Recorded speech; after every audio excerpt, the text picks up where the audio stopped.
انسان کے علاوہ اس کائنات کی ہر مخلوق اللہ کے حکم میں پوری کی پوری جکڑی ہوئی ہے.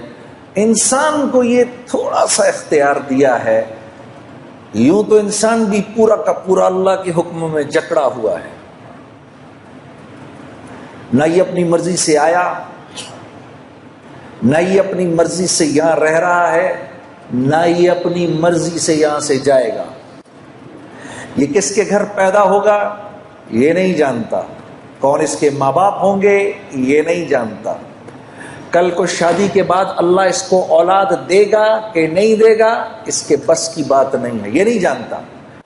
بیماری سے بچ جائے اس کے بس کی بات نہیں ہے، بیماری سے باہر نکل آئے اس کے بس کی بات نہیں ہے، موت سے بچ جائے اس کے بس کی بات نہیں ہے. تو یوں تو یہ بھی بالکل اللہ کے حکموں میں جکڑا ہوا ہے، بس تھوڑا سا اللہ نے اس کو یہ اختیار دیا ہے کیونکہ اس کے ساتھ اللہ نے جنت اور جہنم کا معاملہ رکھنا ہے. اس کے ساتھ اللہ نے جنت اور جہنم کا معاملہ رکھنا ہے.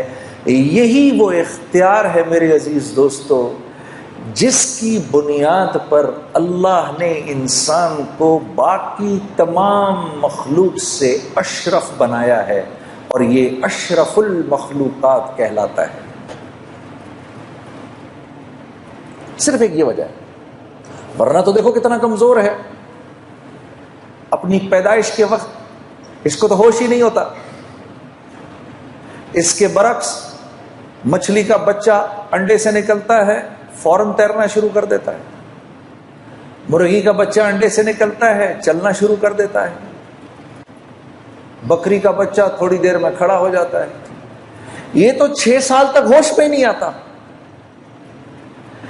جسم کا ایک ہلکا سا درجہ حرارت بڑھ جائے تو بیمار پڑ جاتا ہے، ذرا سا کم ہو جائے تو بیمار پڑ جاتا ہے، تھوڑی سردی زیادہ ہو جائے تو بیمار پڑ جاتا ہے، تھوڑی گرمی زیادہ ہو جائے تو تکلیف میں آ جاتا ہے. یہ تو بہت کمزور ہے، لیکن اللہ نے یہ جو اس کو اختیار دیا ہے یہ اس کے باقی تمام اللہ کی مخلوق پر اس کو منفرد کرتی ہے. پھر اللہ نے فرمایا فَأَلْهَمَهَا فُجُورَهَا وَتَقْوَاهَا.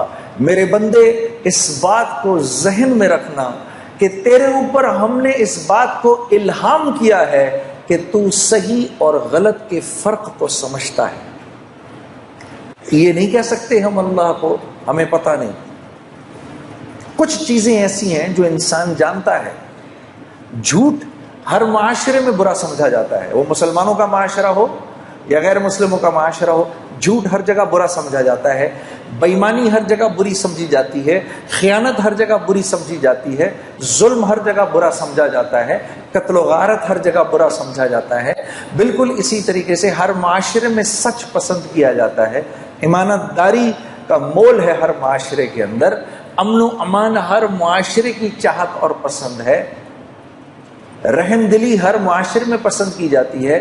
تو اللہ فرما رہے ہیں فَأَلْهَمَهَا فُجُورَهَا وَتَقْوَاهَا. تجھے اتنا علم ہم نے دیا ہے، کل ہمیں نہیں کہنا، الہام کیا ہے. اور یہ کرنے سے پہلے اللہ نے 7 قسمیں کھائی ہیں میرے دوستوں. اللہ کو تو قسم کھانے کی ضرورت نہیں ہے، لیکن کیونکہ اللہ اپنے بندے کی فطرت کو پہچانتے ہیں، قسم کھائی ہے. 7 قسمیں کھائی ہیں، زمانے کی اور وقت کی قسم کھائی ہے، کیونکہ اللہ جانتے ہیں میرا بندہ وقت کی اس کے ہاں قیمت ہے. ہم نہیں کہتے میرے پاس وقت نہیں ہے،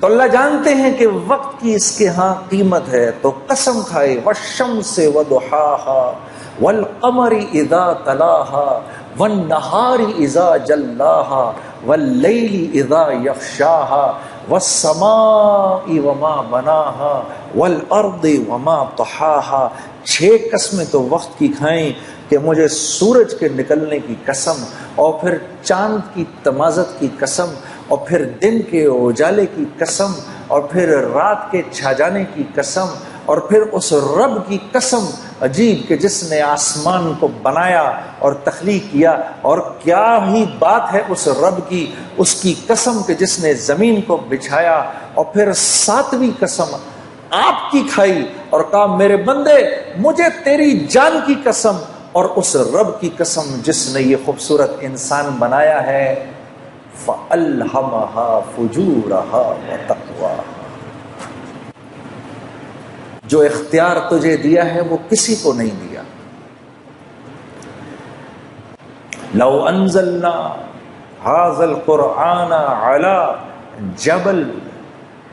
جبل لرأيته خاشعا متصدعا من خشیۃ اللہ۔ جب ہم نے اس قرآن کو پہاڑ پر اتارنے کی کوشش کی، کتنی مضبوط چیز ہے،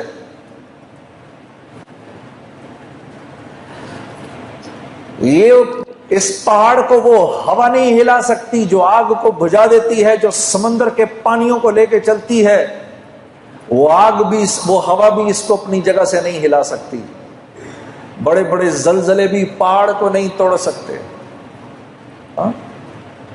اس پہاڑ نے اللہ سے کہا یا اللہ یہ قرآن میرے اوپر نہیں اتارنا، میں تیرے حکم نہیں پورا کر سکتا کیونکہ میں تو تیرے حکم میں جکڑا ہوا ہوں۔ انسان نے کہا اے اللہ ہم پر اتار، ہم تیرے حکموں کو پورا کریں گے۔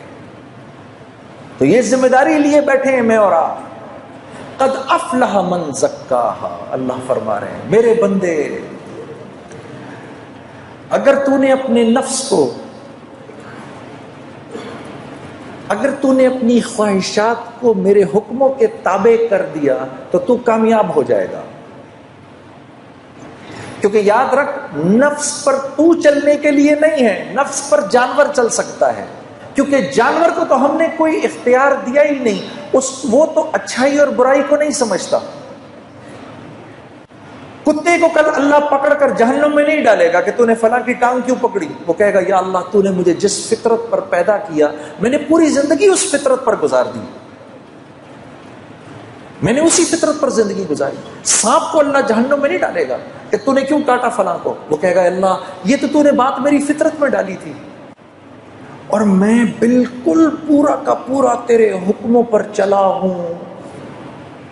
شیر کہے گا اے اللہ میں نے کبھی گھاس نہیں کھائی، میں نے کبھی پھل نہیں کھائے، وہ تو نے انسانوں کے لیے بنائے تھے، میں نے کبھی سبزیوں پر منہ نہیں مارا کیونکہ وہ میرے لیے تھا ہی نہیں، میری تو جو تو نے فطرت بنائی میں اسی فطرت پر چلا۔ بکری اللہ سے، گھوڑا اللہ سے، اونٹ اللہ سے کہے گا یا اللہ ہم نے کبھی گوشت کو منہ نہیں لگایا، جو تو نے گھاس پھوس ہمارے لیے بنائی ہم نے وہی کھائی۔ یہ میرے اور آپ کا معاملہ ہے میرے دوستو، ہم اپنی مرضی پر نہیں چل سکتے۔ یہ وہ بات ہے جو میں آپ کو بتانے آیا ہوں، کیونکہ آپ کا ایک مقام ہے، آپ اشرف المخلوقات ہیں، آپ اپنے نفس پر نہیں چل سکتے۔ اگر نفس کہہ رہا ہے کہ سوتا رہے فجر گزرتی ہے تو گزرے، یہ آپ نہیں کر سکتے۔ چلو ایک سیکنڈ کے لیے صرف سمجھانے کے لیے ہم آخرت کی نہیں دنیا کی بات کرتے ہیں، سمجھانے کے لیے۔ جب آخرت سمجھانے لگو تو پھر اگلا کہتا ہے ارے مولانا یہاں کا بتائیے کون جیتا ہے تیری زلف کے سر ہونے تک، آخرت تو جب آئے گی تب آئے گی، دیکھا جائے گا۔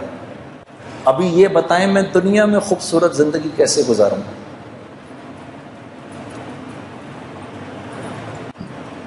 کل کراچی ایئرپورٹ پر جب میں یہاں آ رہا تھا تو ایک بھائی میرے پاس آ کے بیٹھ گئے، ہم مسجد میں نماز پڑھنے لگے تھے تو وہ میرے پاس بیٹھ گئے، مجھے کہنے لگے مجھے بتائیں میں دنیا میں ایک خوبصورت زندگی کیسے گزار سکتا ہوں؟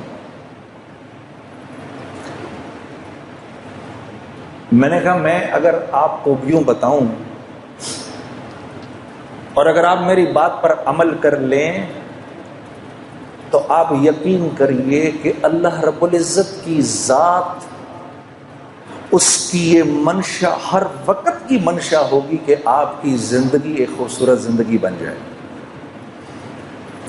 اور جس کے لیے اللہ رب العزت طے فرما لیں کہ اس کی زندگی خوبصورت ہوگی، ساری کی ساری کائنات مل کر اگر اس کی زندگی کو خراب کرنا چاہے، اس کو پریشان کرنا چاہے تو نہیں کر سکتی. اور اگر اللہ یہ فیصلہ فرما لیں کہ نہیں یہ نافرمان ہے، اس کی زندگی میں اس کو ہم خوف اور غم کا لبادہ پہنائیں گے ہی، 7 ارب انسان اگر مل کر آپ کی زندگی کو خوبصورت بنانا چاہیں تو نہیں بنا سکتے. اس کو کہتے ہیں لا الہ الا اللہ. یہ ہے لا الہ الا اللہ.